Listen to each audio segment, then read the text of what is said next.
Bonsoir à tous et bienvenue dans cette nouvelle édition de BBC Info. Voici le sommaire de ce soir. Après des mois de tension entre les deux pays voisins, Kinshasa expulse l'ambassadeur de Rwanda en RDC après l'avancée des rebelles du M23. Le bilan du double attentat à Mogadiscio s'alourdit et le président somalien lance un appel à l'aide auprès de la communauté internationale. Et au Brésil, les partisans de Lula da Silva continuent de célébrer la victoire de l'ancien président, et ce, malgré le silence assourdissant du président sortant Bolsonaro, qui n'a pas encore reconnu sa défaite.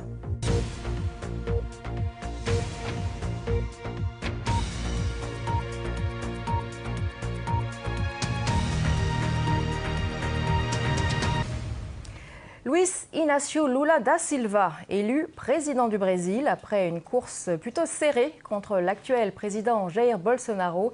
Alors ce dernier devient ainsi le premier président en exercice au Brésil à perdre sa réélection. Et depuis l'annonce des résultats, il s'est réfugié dans un silence assourdissant et il n'a toujours pas reconnu sa défaite. Alors, que signifie le retour du Parti des travailleurs au pouvoir ? Atta Haïbla s'est entretenu avec André Kani Afanou. Il est spécialiste en bonne gouvernance. L'angle simple du leadership. Vous savez, quand on prend les pays africains, il y a une crise profonde de leadership. Il y a un certain nombre de défis auxquels le continent africain est confronté et on a l'impression que les dirigeants n'arrivent pas à y trouver des solutions ou que ces dirigeants ont l'impression qu'il n'y a pas de solution en dehors de leur individualité. De sorte que lorsque un des leaders est dans une situation difficile, il se débat, y compris en s'en prenant à la vie humaine ou carrément en détruisant toutes les infrastructures, toutes les institutions qui existent. Lula est l'exemple même de ce leader-là qui a été président, mais qui, après avoir perdu le fauteuil présidentiel, a été brisé, j'allais dire, par la vie. Il est allé en prison, il a été accusé d'un certain nombre de scandales. Lula a certainement dû reconstituer une équipe. Il a certainement dû construire une vision pour le développement du Brésil. Et il a enfin dû présenter cette vision-là et s'organiser pour que cette vision soit une vision gagnante. La deuxième, c'est qu'au fond, actuellement, vous savez, en Afrique, et spécialement dans l'espace CEDEAO, ça fait très longtemps qu'il y a un certain nombre de conflits liés à des conflits, à des guerres, et aussi, il y a ce qu'on appelle une crise des différentes constitutions. Récemment, il y a un débat très houleux qui a été mené justement sur la question des deuxièmes, des troisièmes, voire des quatrièmes mandats. Et beaucoup pensent que les crises viennent de ce que les chefs d'État pensent qu'il faut durer au pouvoir. Mais en réalité, même ce débat-là paraît, au regard de l'expérience du Brésil, dépassé dans la mesure où voilà un président qui a fait ses mandats, qui est parti, mais qui revient simplement parce que le peuple est d'accord. Ça veut dire quoi?